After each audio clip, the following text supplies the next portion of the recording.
Hello and welcome to the Story X Story podcast, where we discuss stories across pop culture, plus give you advice on creating your own. It's episode number 34, and today we're going behind the story. I'm your co-host Nigel.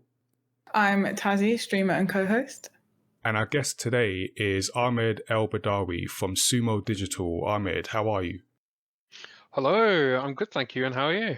Cool. Yeah, we are. Well, let me not speak for Tazziii. I am okay. Tazziii, how are you? Yeah, I'm good. Okay, cool. We're all good. Well, thanks for joining us.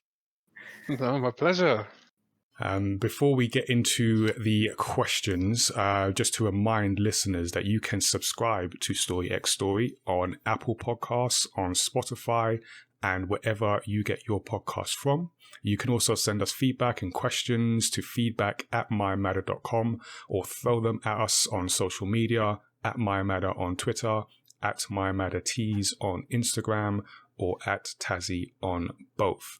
So now let's get to know our guest. So today we are talking with Ahmed, a project planner who has recently started at Sumo Digital Sheffield. So first off, we want to get to know a bit more about your career in the video game industry. How did you end up in video games, and how long have you wanted to work in gaming? So, man, so starting off with kind of how long have I wanted to work in gaming? So, like, as a kid, I grew up with video games. Literally, as early as I can remember, like, video games have been a part of my life. And I think it was around 8 when I was about 13, 14, and I learned that, then you can actually be a part of the industry. Like, you can make a living making them. And I'd always had they'd always been part of my life, and they had like a kind of magic surrounding them, because I just didn't understand that, how they were made. Like, you know how, like, when you're a kid, that you film like TV and cinema and cinema flicks and everything, and games were just this kind of like mysterious medium that I'd always loved dearly as a child, but you never really knew you could really be a part of creating it. And around that time, around the age of 13, 14, I was like, oh yeah, I should, I didn't know this was a thing. This sounds really cool. And it's around the same time where you're kind of told to start thinking about maybe what you want to do in life. And that's a big question for a kid. Yeah. Because it's like, how do you respond? The most I was concerned about was if it'd be playing football at lunch. I just I honestly had no idea how to kind of really dwell in it. So I thought, you know what, yeah, I'll do games. I'll see what I have to do. And at the time, we had ICT classes, and that was the closest thing that we had to being involved with computers. And so I was just like, oh yeah, I'll try and be a coder. Turns out I absolutely hated IT, and it was all about nothing really kind of involved programming. It was all about, oh yeah, how to use Excel, Flash, Word, Access, and other Microsoft Suite programs, and nothing really about computers or creating programs. Is Access the database one? Yeah. Oh, right. Yeah. When you said that, I was like, that sounds vaguely familiar, but I don't even know when the last time I heard of that is. Mate, exactly. And so there's a reason for that. Yeah, I feel, if you'd asked me back then how I felt about Access, I'd have said it shouldn't exist, because boy oh boy, the quickest way to make someone just not read to make someone lose interest in computing, make them try and make a database for several weeks as part of a GCSE project. So I ended up losing not interest in making games, rather the path to it, because all I knew was that you had to be a programmer to go into it. And like back then, this was in like mid 2000s or like early, like throughout like the noughties. It was not as it's not as easy or accessible as it was like as it is now. Like you don't have the engines and stuff that are available to you. You just kind of have to go through like traditional educational routes, and you're never really kind of educated, or like there's no real information as to kind of go in that direction. Like back then, most people like in the industry just learned how to code, learned like computer science, and then went and created games like from completely programming backgrounds. But at the time, I just didn't really know how to kind of get there, and so instead I kind of just wandered about in like the crossroads of life trying to figure out what I wanted to do. I ended up studying forensic chemistry at the University of Kent, and because I'd always been interested in science, I always had an inquisitive mind, but that then led me to sticking down like this general like science chemistry route. I did a master's of chemistry in forensic chemistry in Hull, and then worked in healthcare and pharmaceuticals. And after a bunch of events, I ended up joining Sumo Digital. But I don't know how much depth do you want me to go between the bridge that happened, like the events that happened while I was working as a scientist, to then move to a production role as basically a project manager. It's style like role. I mean, I'm finding it really interesting how on earth you made that jump. You know, and I think our audience would generally you know, also find it interesting, because obviously we have some listeners that might be also interested about getting into the industry, from either at that stage where they have been asked that question, what do you want to do for the rest of your life, and you're really not old enough to know, or maybe even later in life and looking for a career change. So it'd be great to know how that transition happened for you. Yeah. So it's a bit of it's been a complicated and difficult road. Like it's not something that I kind of set out to get to, but I think that like I'll preface it with like the long and short of it, which is like throughout the difficulties of life, there's always like the opportunity to kind of go down and achieve, like get to that point that you dreamt of as a kid. And so like the hurdles that I found when I started working professionally in like the health and pharmaceutical industry. So like after I did my master's, or after like academia, it really burnt me out. Like I left my master's like in the last week. I ended up like becoming chronically ill, and like the academia route like really burnt me out. So I was just like, okay, I need to go out to the real world. I need to start earning money. And so when I started like applying for work and everything, and I managed to get a job as an R&D scientist in a big basically a fast-moving consumer goods. So they did pharmaceuticals, and medicines. They did health products. They did home products. Everything under the sun.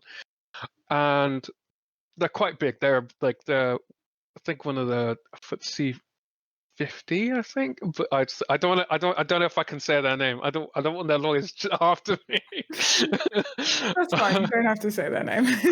Yeah, we don't want their lawyers after us either. So it was a big company. It was a big company. You've got a 1 in 50 chance of guessing who it is, so good luck. Yeah, exactly. I don't know if they're still there, so like I might be safe. But basically, so I went in. I was just like, oh yeah, like at the time I wasn't thinking of moving to the games industry. It really hadn't really crossed my mind.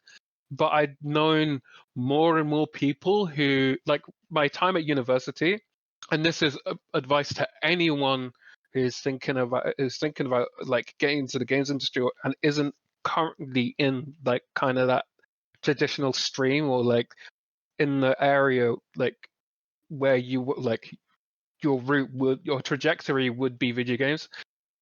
Get to know people in computer science because at the end of the day, that's kind of like their side of like that, like just speaking to them, knowing like and like knowing them generally, you'll end up kind of getting more drawn to like the world of, well, actually not even people in computer science, artists as well, or anyone. If I mean nowadays, like you didn't have this back then, but anyone on a video games course, like there are a lot of them now, but just knowing someone who has some sort of connection to the industry helps. And that's kind of how I ended up finding out about the industry. So while I was there, I just really at my old job, the pharmaceutical home hygiene company. I just really wasn't enjoying my work. It was a very traditional company. They had like there was a really strict hierarchy, super political, very tense, and it was very corporate. So it was all about the money, and it wasn't so much about the people. And the only people that that got ahead were the people who knew who to kind of cozy up to, and like get the support. And if you didn't get that support, you just fell through the cracks. And it's not a good experience, and it kind of left me feeling like this industry wasn't for me, and I really wasn't sure kind of where to go. At the like as the months went by, because I worked there for like 3 and a bit years, and so while I was there, as time went by, like there was a lot more pressure. I didn't get any support. That really kind of helped, and it built up to the point where like it started impacting my health. I started doing like extra hours. Like I was diagnosed with Crohn's disease actually while I was there, because I was getting flare ups and I had no idea why, and so I like was making like regular trips to the hospital, and it got to the point where I just did not like my work. I did not like I was losing my health, and I just didn't feel like I had like career prospects. And during that, I had like as I mentioned before, like the connections that I had with the industry were a few friends of mine at university who like they were like very brave dudes who decided, you know what, like straight out of uni, they decided to like start a company, um and like an indie company, and it wasn't purely games, like that was the core like intention, but a lot of they maintain their bread and butter as like doing software contracts, so that's how they survive in the day to day. And it's quite rare to see that nowadays, because a lot of people want to form, oh yeah, like let's get together, let's form an indie company, let's make games. They realize how difficult it is and it doesn't work out. But like it's good to have a backup. I mean, I wouldn't even say it's good. It's it's imperative to have a backup if you want to just dive into games, because other like it's a difficult like world out there, but it's manageable if you kind of plan it, and if you like make sure that you're prepared for it. And life life doesn't work out as you plan it. Like there's all sorts of like difficulties across along the way, and so the best thing you can do is have a backup plan. And kind of just learn. I mean, I'd say that's secondary. The primary thing you need to have is the ability to just roll with the punches. And I think that's the biggest thing. Like when I spoke to my friends, they kind of just mentioned like, "Oh, hey Ahmed, are you okay?" And I'm like, "No, I hate everything, and I need to get out." And they were like, "Have you considered video games?" And I was like, "How am I gonna get into video games? I can't draw, I can't code. Um, there's I can't. What do I do?" And they're like, "Well, what do you do in your day to day?" And so I'm just like, "Okay, well, like I manage these products and their projects and these portfolios and I manage several projects at once, and it's across like different like sites across the world and everything." And they're like, "Ahmed, like that's project management." And I had no idea. It was a skill I was like accumulating. And I think a lot of people don't really realize, like outside like the games industry, you can still develop those skills that are utilized in the industry. And project management is a huge part of that. Yeah, I think it's really interesting because, like you said, like when you're younger, it's sort of, you think that the only way you can get into games is by being part of the design team, making them. Yeah. Being sort of like either being able to code or draw, like you said. That's not the case because they're businesses, so they need everything. Right? Exactly. Yeah. So what was the sort of biggest challenge you found getting that job? Was it actually finding out about it, coming to realize that you had a skill that you could use? Like, what was it that you found the hardest? I think that's a good question because I guess like not knowing that it exists is quite difficult because how do you learn about something that you don't know exists without like getting like informed about it in some way, either reading or like speaking to people. And I guess like the best cure for that is to always keep your horizons open, keep like taking in like a variety of things. Don't like stick to one thing, like with the media you consume or like what you read, what you hear, what you see, and who you talk to. Like always kind of just don't hesitate to put yourself out there. And that's kind of what I found difficult at the beginning. But but the difficulty once I found out about like the industry was kind of accepting that not accepting, but learning and like refining the skills I didn't realize I even had. And it wasn't until I was literally sat down and my friends were like, "No, you do project management. You can become a producer. That's production. What you do." And that's a skill that you can hone in anywhere. Like you can hone it in an office if you're responsible for something, even if it's not a huge part of like your job, you can then like utilize what you already know and kind of work it within the confines of like video games to then showcase that you know what you're talking about, that you have these skills that uh these companies are looking for. And I think a lot of people just don't value what they know enough to be able to utilize it and like market themselves to these businesses so they can get into it. So I think it's super important that you take some time to self-assess and see what you like, look at job descriptions and like read them, and then kind of like see if you can fit what you do. Even you don't even need to be working like day to day. Like you can be working for yourself, you can be freelancing or like doing a side hustle. Like it's like the fact like if you own your own projects, then like that alone is huge because then you have responsibility for every aspect of that, for like maintaining your like finances, for maintaining like its completion and managing time and managing like budget, and just you can like, so long as you know how to kind of word your skills and spin them in the right way, then you can join the industry. It's just a case of recognizing your own abilities. Yeah. And so I mean, you've given us a bit of sort of insight as to what, project management, project planning involves and project management involves. But is there anything you'd like to expand on what you do at Sumo Digital? Yeah. So on the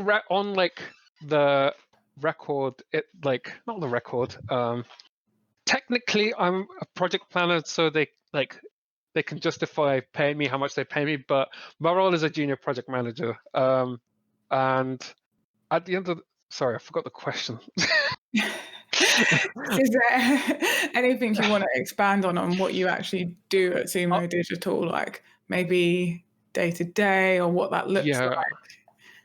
Yeah, so I mean, that's the thing. Like project management, project planning, production. It's sort of, you think that they kind of sound self-explanatory, but it's not really once you kind of try and figure out what it is. And so, as far as production and project management goes, particularly in project management, it is basically like breaking down the project to its. I hesitate to say smallest pieces, but with like to manageable chunks that you can track and record, so you can then kind of like put the project together and determine how long it'll take, who you need to like get the specific tasks done, and how much you need to pay people for it. And particularly in like my role, a lot of it is speaking to my colleagues, getting a better idea of like what they need, and then fitting it together within the project, within the confines of the project itself, to then determine like how we're doing, like if we're on track. And a lot of it is communicating with people, understanding their needs, being able to support them if there's any blockers. And like, especially as a project manager, you need to be there to, I mean, actually, it's not even like exclusive to project managers, like producers as well.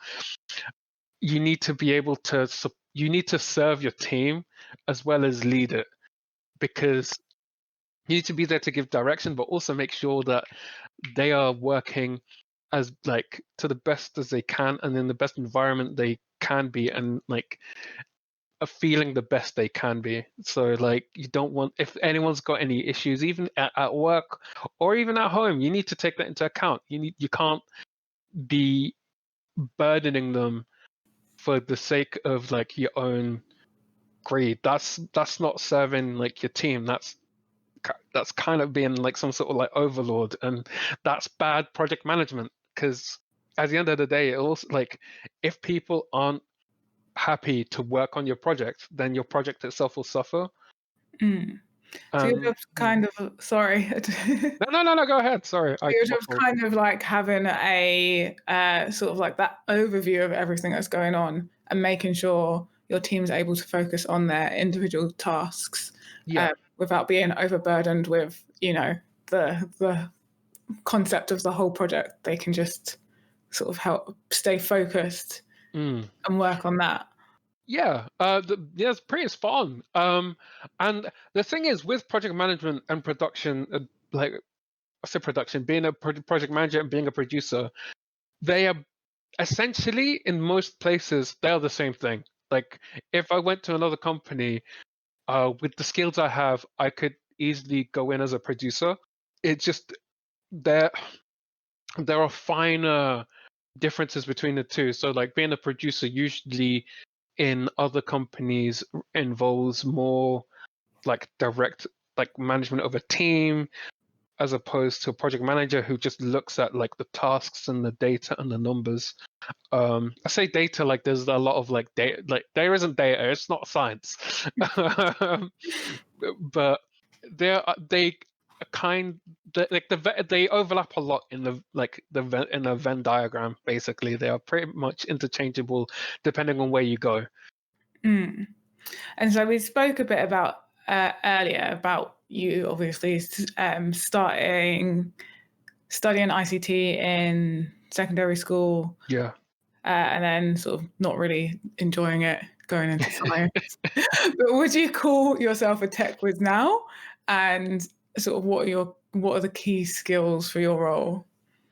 So I really wouldn't call myself a tech quiz now that I've actually met with actual geniuses who make the games. Like,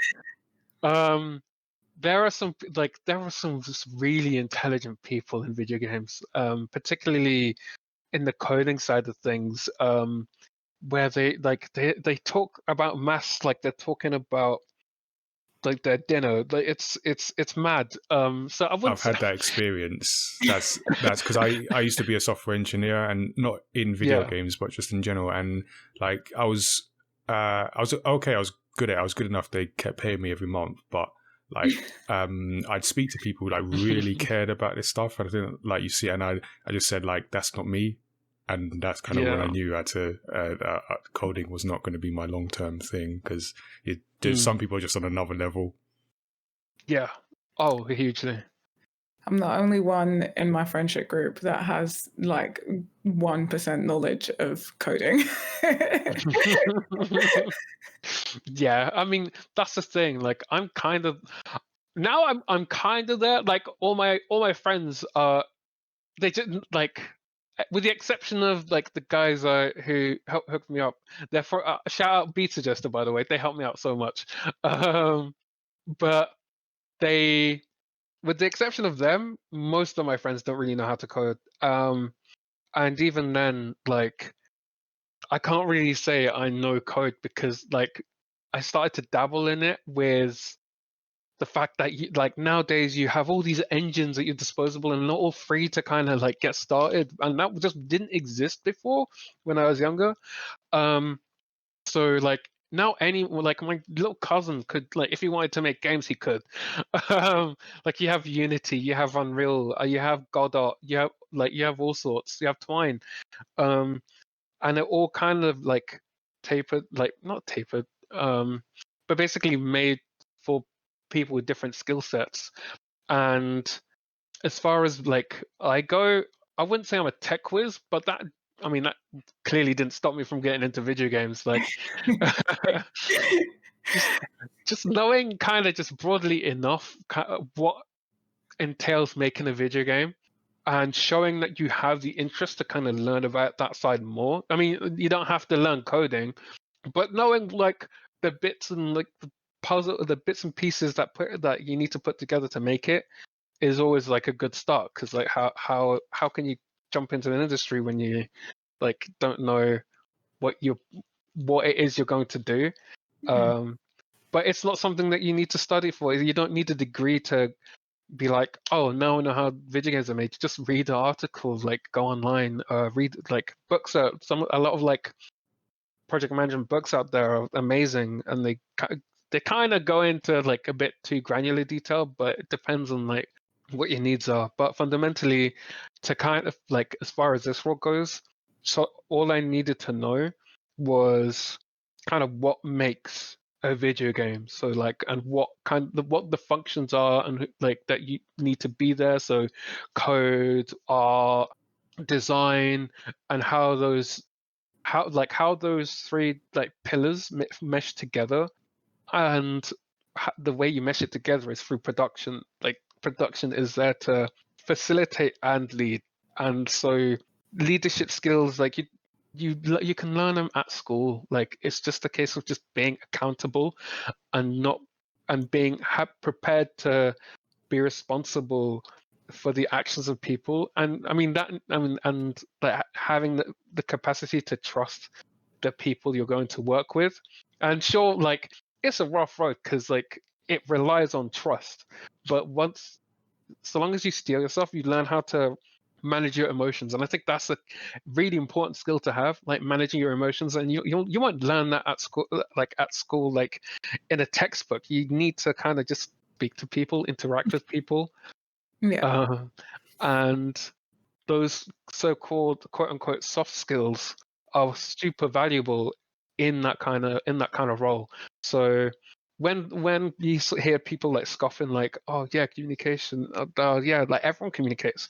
No, you need to know how to adapt your communication. You need to know how to talk to people when and be like genuine when you ask about people's well-being, because people know when they're just kind of being used and seen as not as a human being but as a disposable piece. Like I had the unfortunate experience of going through that, but that taught me a lot in how to treat people, like, and knowing like, oh, I want to be treated like a human being, and I know what people did to make me not feel like that. Therefore, I know what I need to do to make sure people are happy in the work that they do, and like fulfill their needs and fulfill my needs at this as well as a project manager. And so I think you really don't need to focus on tech to be in video games. That's great. So you haven't been in this role too long, but it sort of happened, I guess, at the beginning of all of this. Yep.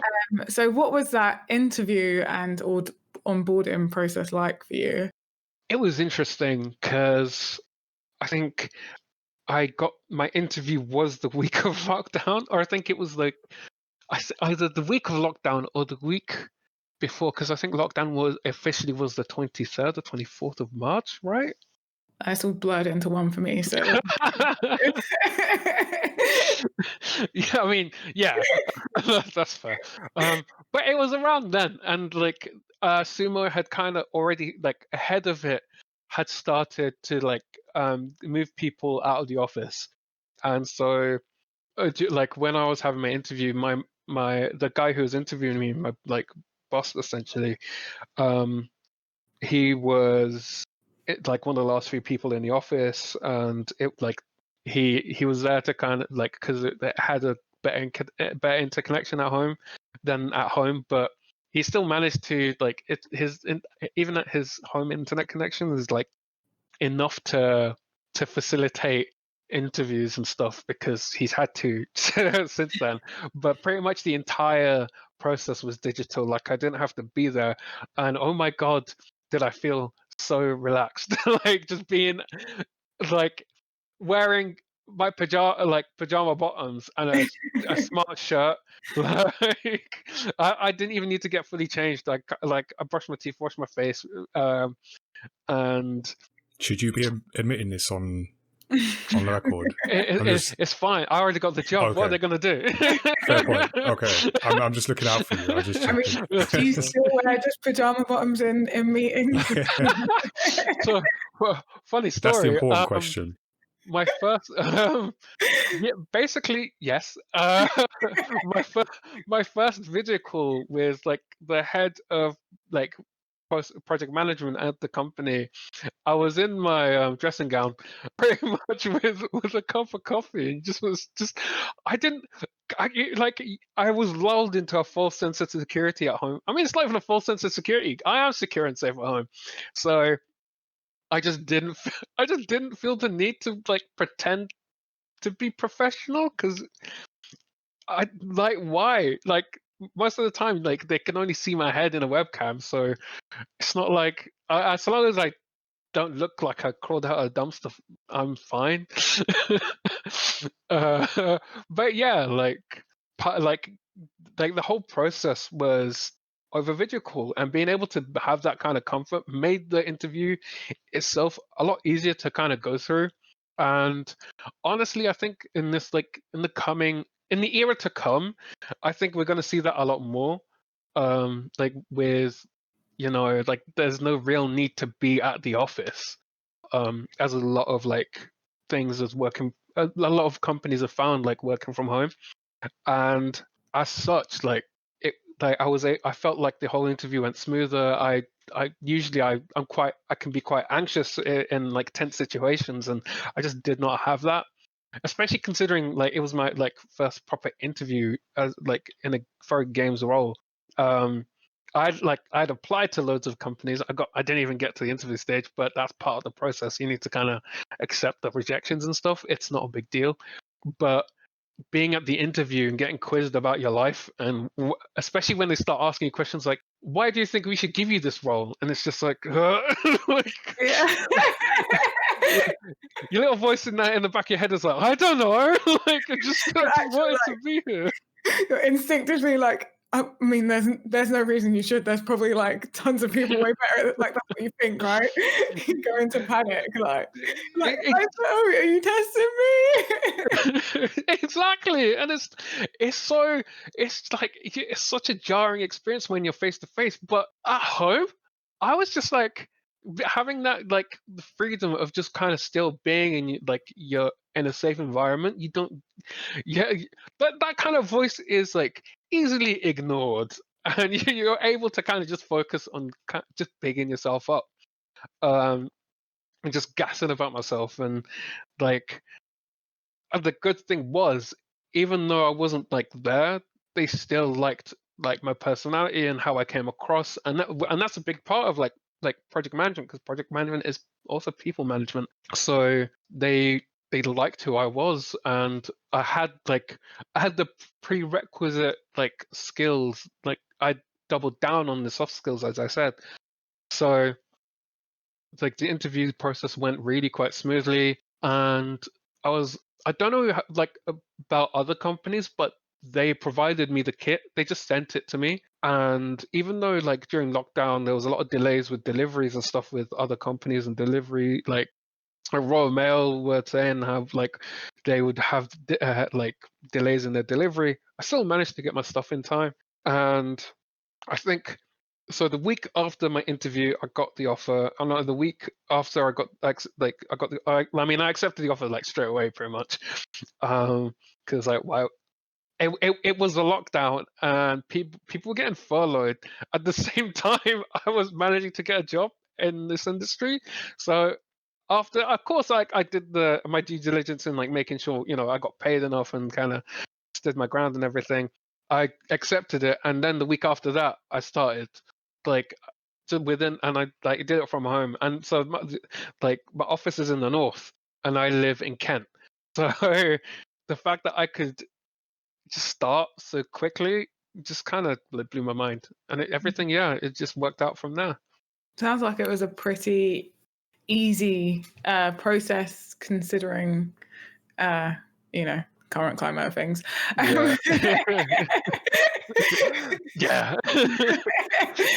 So, what are some of your favorite Sumo Digital games?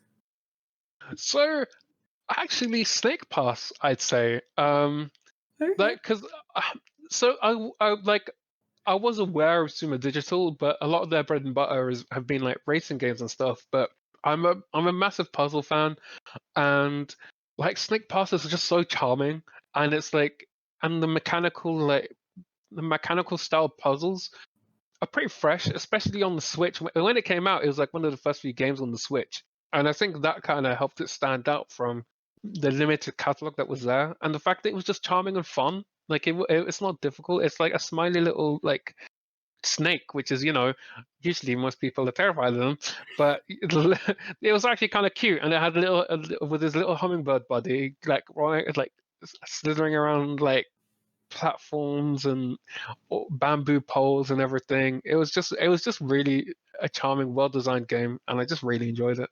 Okay, so this is the last difficult question from me. Or maybe it's not that difficult for you, but like deeper question, and then we're going to move on to some more fun gaming-focused ones. Go for it. What do you hope to achieve in your first year at Sumo Digital? What do I hope to achieve? Damn.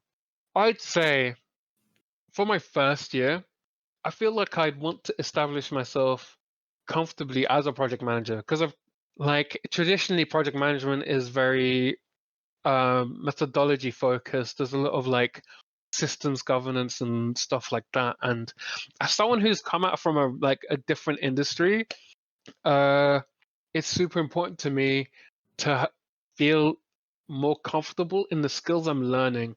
So when I feel like I can just say I'm a project manager, I mean, yeah, sure, my title is junior project manager, but I know production, and I could teach someone at least something and pass my knowledge that way, and make it easier for those after me who seek to be with part of the industry.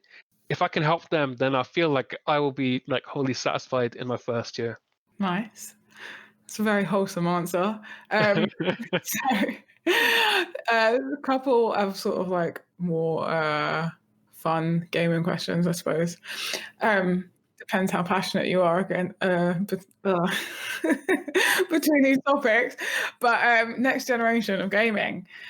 Ooh, So I'm gonna assume you've watched the PlayStation 5 and the Xbox, reveals and information. yeah. What do you think about next gen console gaming? I'm very excited. I mean, like, I've always been a console gamer because, I mean, growing up, I didn't really have access to powerful PCs and stuff to be able to play PC games. And this generation, I say this generation, this coming generation, from what I have heard about the tech, they may be so like specific to the system itself that they and like to gaming that they are starting to kind of overtake computers from the what I've heard in the industry. And so I think it's interesting because I mean, like growing up, you always hear people like saying, "Oh yeah, PC Master Race." Oh yeah, like what's the point of consoles when you can just have a PC? And that's starting to just not be true anymore. I mean, especially with the market as it is for like building PCs, where a lot of PC parts are used for like Bitcoin mining, so it's not as affordable as they used to be. Mhm. Consoles are kind of coming in, even though I'm not a big fan of platform exclusivity. Like, if a company is going to design hardware for the like specific purpose of like playing video games, and that drives the technology forward in the industry, then I'm happy to see it, and I am excited to see kind of like where they go next, because like there's always that push to make more like realistic looking games. And I mean, like, I don't know if you guys saw the Unreal 5 tech demo where they were like, "Oh, look at all these triangles! You can," Yeah, which I saw that. which is like, I mean, So it's many like, triangles. I know, right? And like, it's a big thing. Like, I've learned, like, when it comes to actually like making the game run smoothly, but to be able to kind of like make it easier to like reach that kind of those frame rates that a lot of like games still can't achieve, and to be able to like make the graphics as appealing as you want, like sure as realistic. If you want realistic, you can go realistic. If you want stylized, you can go stylized. And to be able to have that freedom to create games as you want to as you want them to look, is something I really look forward to seeing more in the future. And I know, like with Sony and Xbox, they don't traditionally like to break the mold with how you interact and play with games. That's usually more like Nintendo's field. But there are some innovations like the haptic feedback, and I'm interested to see what they do. But I mean, at the end of the day, um, like the broader the horizons of games, like the more possibilities there are, the more excited I get about the future of gaming. Mm. Yeah. Is there anything in particular that you're excited for? So I would say PS5, Mhm. mostly because a lot of the Sony exclusive games out there are just amazing. Like, for example, Horizon Zero Dawn, and a lot of like Uncharted and The Last of Us, and these first party, second party titles that you don't really find on PC, uh, are strong enough to sell the system. And like, even though, yeah, sure, that it's strong enough to sell the system, they like, I enjoy them so much. So a lot of these games like leave a big impact on me. And I'm not saying like Xbox doesn't have good games. They do. I just have like the hardware. I have a computer to play them on. Especially now, I managed to get this Mint laptop. So, considering my last computer was 10 years old, um, a laptop that's even within like the last 5 years is a blessing. So, to be able to like play like those games that have like left a big impact on me on PS5. I think I'm just super excited, particularly like the sequel to Horizon Zero Dawn. Yeah. And what can you tell us about Satboy, A Big Adventure? Oh, so unfortunately, I didn't get to be part of making that game, but I know loads of like really like intelligent, really passionate people what made it, and I had like a chance to kind of like speak to them and like just kind of get to like learn from people who managed to play the game. Are And we going to have to even sign an NDA before you answer this question? no, do not worry. Because we No, didn't get I that in am the also very post. aware. Okay. Oh, I must have been lost in the mail. Yeah. You know, like coronavirus and all that. But nah. Like I said, I'm not like. I mean, it's been announced and everything, and like for as a person, I never got a chance to really play it because of lockdown. You know, like I wasn't like I wasn't in the office to be able to see it firsthand. But speaking to people who did and looking at it, it's like at the trailer that they showed, their positive experiences just correlated with how fun it looked. Like I'm a big sucker for local co-op. Like I'm one of 4 siblings, so it's like I was raised on local multiplayer, and some of my siblings, like the amount of like times we've played, like had Smash tournaments and Mario Kart tournaments, is like I literally don't like I cannot count how many. So I'm really looking forward to it, and I'm really looking forward to just being able to like play around in like kind of the world. Like Little Big Planet has always like been near and dear to my heart, so I'm really excited to play it. Awesome. And how do you see the current state of diversity in gaming, and how can it be improved going forward? Ooh, this is a deep question. I lied before about that. No, it's like honestly, it's important, especially in the times that we are with the Black Lives Matter movement. Like that's it's appeared, but I feel like as a like I mean we can all agree like we're all black here, so it's important to kind of see more of ourselves in the industry, and it's still not as even though a lot of industries have this problem with diversity, video games especially so, and to be able to feel like you have a place somewhere, you need to be able to see people that look like you, and it's important. It's important to kind of like make space for people that look like you, even though sure it's like additional labor and like a lot of people feel like they don't need to bear that burden, and rightly so. Like you shouldn't feel like you have to burden your life to put in the work for people who are in the positions to take the time and like put the work in to make space for us. Like I've grown up saying that people with like non-black people and non people of color just don't, or like marginalized genders as well, like they don't really have that space. And so I feel like as someone who's gone through life from a marginalized community, it's important for me to kind of like do what I can to like make it like like make it seem like a viable dream for people. Especially, I don't know about you guys, but I've not actually told my parents that I work in games. I literally cannot. I'm terrified. Oh wow. That's... Share them with podcast then. Yeah. They won't listen to this. It's fine. But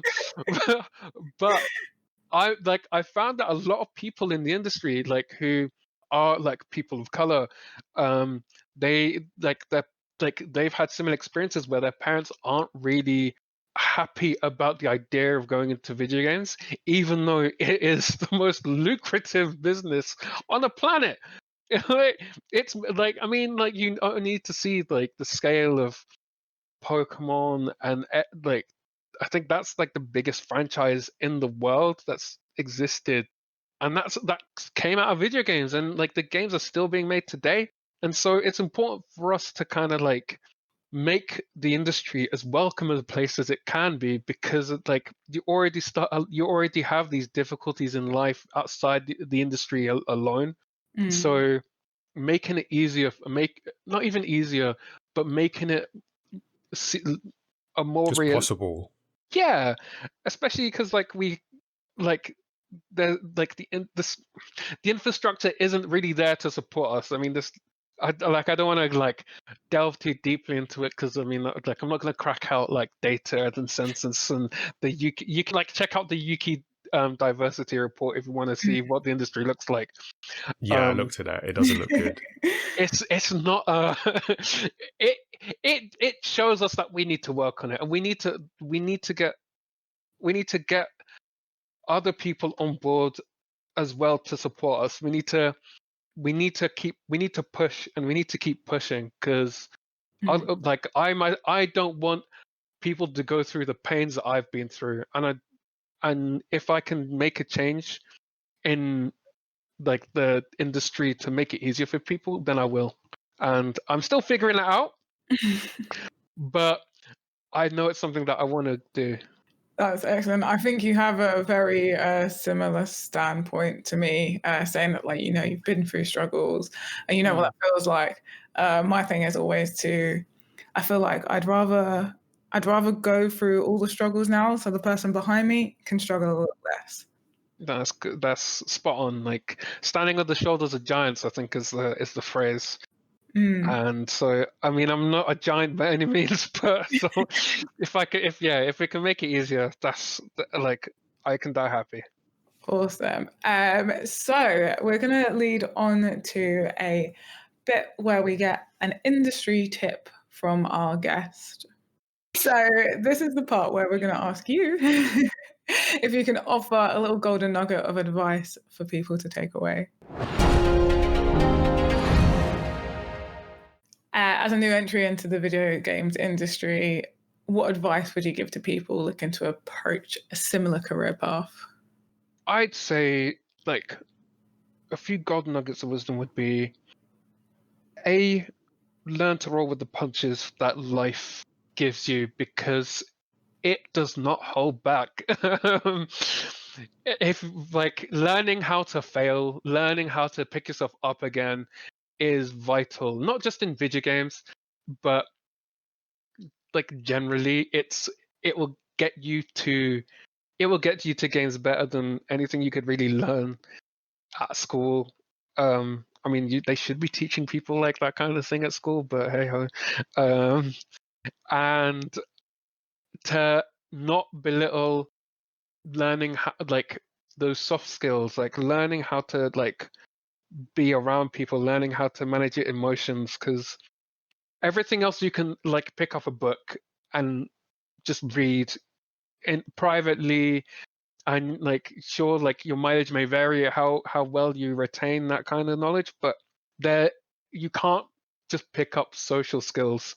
You need to put yourself out there, you need to go through the emotions, and I think like those things are vital. And I think the last takeaway would be treasure your health. Like if you feel like you aren't being valued, challenge it. Do not let yourself be like taken for granted. You're worth so much more than you believe you are. And I think if you it's so cliche, but believe in yourself is like a really powerful thing to do, and it isn't as easy as it sounds. I absolutely love all the tips you've given, and I think they don't even count just for industry, just anything you're in. Yeah, all of those tips. Oh, it's amazing. So just a reminder to our listeners, you can send your feedback on this interview at feedback@mayamada.com. And you'll also be able to send in your questions for any future interview episodes on our upcoming Discord community. Well, it's not upcoming, it's here. We have a Discord community now. So now we're going to go into some bonus round questions from Nigel.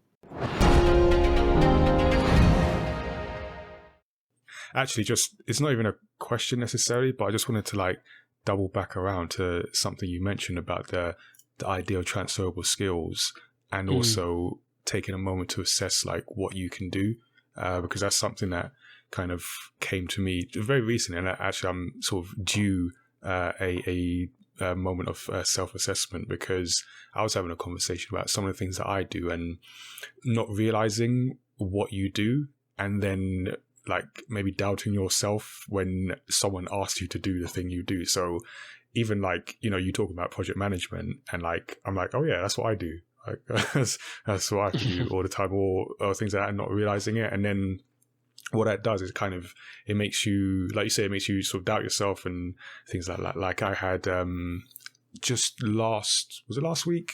I forget how time works, but I think it was last week or the week before.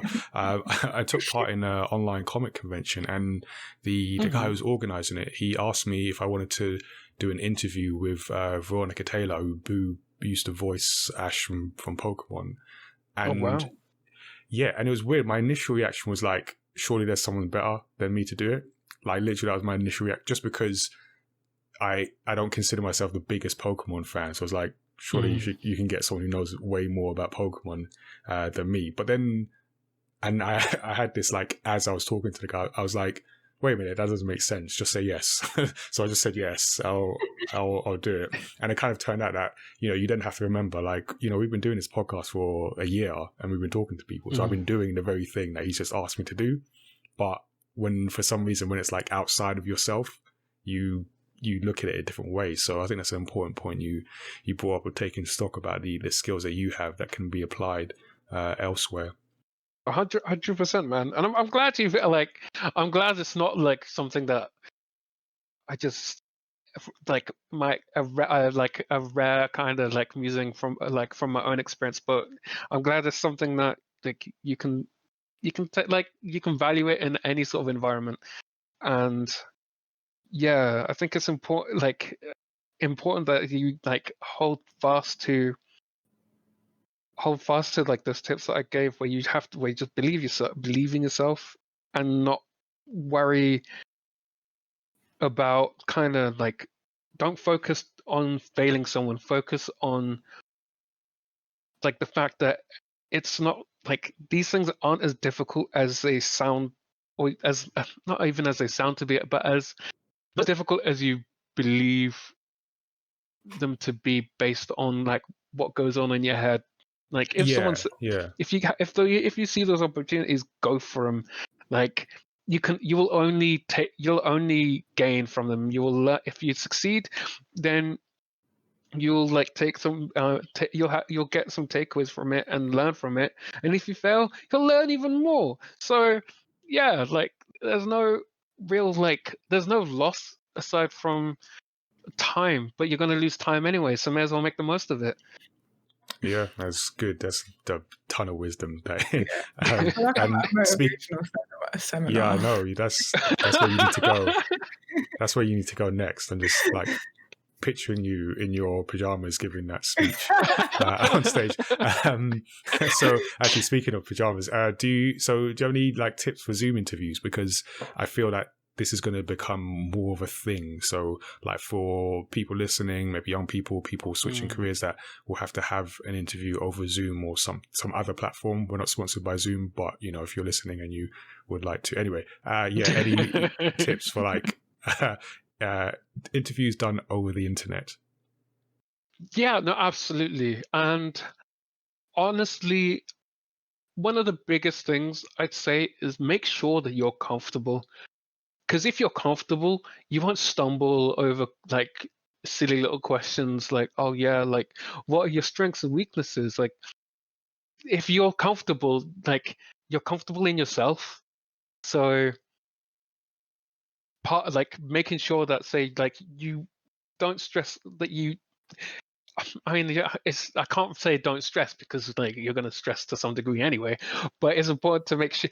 It's important to like just not stray from your normal routine, because you don't need to. You're at home, so you like if you're not comfortable, like feeling like you have to go get changed and like make it more of an event, then don't they only need to see your head. Like angle the camera up to just show your neck. Work those angles. Yeah. Exactly, man. Like they're not gonna judge you for like. I mean, I might, but why's your camera pointing at a 75-degree angle? That's a bit weird. Why can we only see your nostrils? But yeah, like it's super important to just be comfortable in your environment, and you'll be like if you're comfortable in your environment, you become comfortable in yourself. And like I think an important thing also is like you can the best thing about Zoom video calls and interviews, no one can see your notes. You can't just crack out notes in a face-to-face interview. In these you can literally have like all sorts prepared. I wouldn't recommend preparing a lot because you will distract yourself. So have like just an A4 page of kind of key points of like, I mean, what you feel you stand out in, and what you feel like, what value you feel you'll bring to a company, and just being able to like have that kind of freedom to just like see bullet points, and just the rest will flow. I think the most vital thing is just being comfortable, because if you're comfortable and take the person seriously, it kind of just works out. Cool. No, thanks. And as we do wrap up, just want to know, what games are you playing right now? Like, what are you catching up on video game wise? Oh, I'm playing like 3 games at the same time right now. It's bad. Right. Oh man, but basically, nothing compared to me. I mean, I'm only going by like what I can remember though. So that's the other games that I haven't actually just finished. But I'd say right now, the thing I'm guilty about not like playing recently, but I'm kind of playing recently, is Witcher 3. It's huge. I've already put in like a week in, and I'm still not halfway. So bad. And Animal Crossing, everyone is playing that. I'm sure you guys are. Yeah. We're literally playing the same I actually games. haven't. I'm the only one who hasn't, but I've heard Mate. people are. I'm playing The Witcher 3 and I'm playing Animal Crossing, so I'm liking your taste. Thank you. You have impeccable taste yourself. But the last game that I'm also playing right now is, as you can probably guess, The Last of Us 2. So There we go. I'm on that. Yeah. I'm on that one. Yeah. It's I my can't say God. anything. We can't. All I'm going to say is La, it's la, la, la, emotional. I'm That's it. It's emotional. I'm just going to say that. So I won't talk about like the contents of it, but like, so there are no spoilers here, but No, essentially, well, how many hours are you in? Pardon? How many hours? Because I'm only like 4. Okay, I'm on about 12, but I'm not going to talk okay. about the contents of the game, but rather it is a really good blend. It's like, it's not a horror game, but it does horror so well. Like it has sections that are better than Resident Evil, like from like what I remember of it, and it's like that's not the core focus of the game. Like it's a zombie game, but the zombies aren't like the big bad. They're just a phenomena that you have to deal with, and like they're the environment. And it's all about the people in that environment, and I think that is like the core thing that kind of propels the game as one of like my most enjoyable games that I've played ever. Really, it's like from like a writing sense and like a character sense, it's amazing. Yeah, I agree with that. Okay, we won't say anymore. We'll leave it there. On the standpoint that The Last of Us are horror games. They scare me, so must be horror. So it's horror. Can't argue with that simple, just straightforward deduction. It's sound logic, I guess. I can't fault it. Yeah. All right. Before we delve into any spoilers potentially, I'll just say, where can people find out about you and I guess, your company, let us know social media stuff. So I'm on Twitter under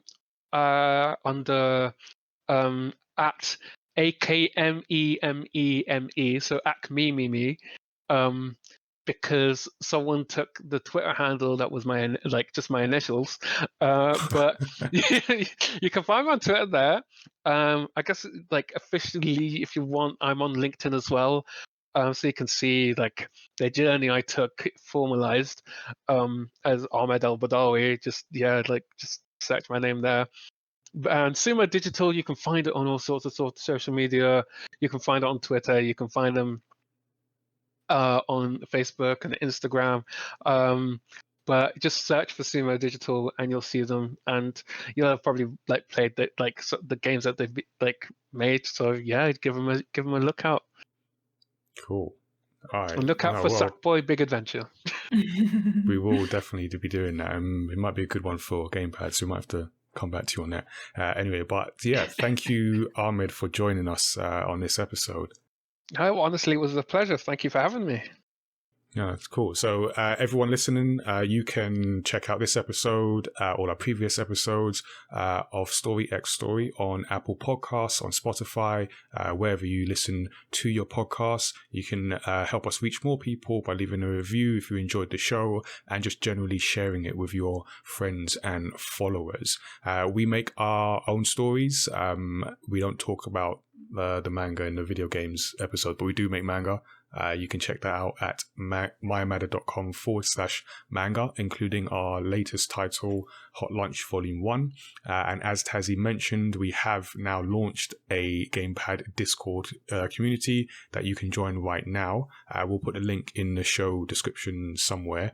And then we're just going to be, because we just did our first Gamepad online event, and we're going to be working on bringing other activities to the community over the coming months as we build up to another Gamepad online event. So stick around for that.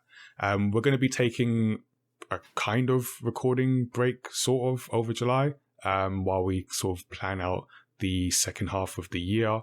But we will have some bonus episodes coming up over the next few weeks, and then we'll be back in full in August with more creator interviews like this one, video game discussions, and deep dives into stories across film, television, comic books, and all that good stuff.